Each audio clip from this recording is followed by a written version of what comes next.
அண்மை செய்தியை பார்க்கின்றோம். மை வி3 ஆட்ஸ் மீதான புகார் தொடர்பாக காவல் நிலையத்திற்கு வந்து புகார் கொடுங்கள் உரிய ஆவணங்களுடன் என்று பாதிக்கப்பட்டவர்களுக்கு கோவையினுடைய பொருளாதார குற்றப்பிரிவு காவல்துறையினர் அறிவுறுத்தி இருக்கிறார்கள்.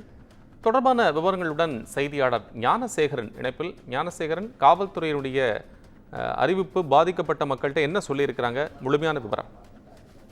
வணக்கம் கோபாலகிருஷ்ணன்.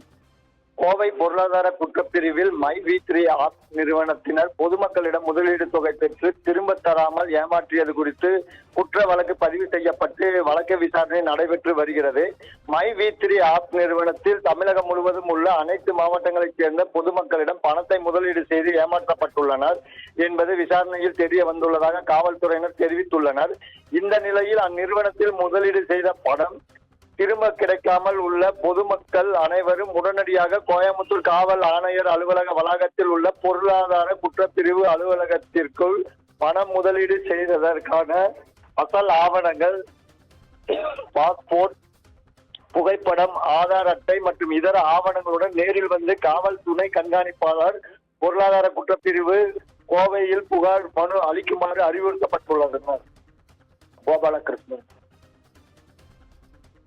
நன்றி ஞானசேகரன், அண்மை விவரங்களுக்கு நன்றி.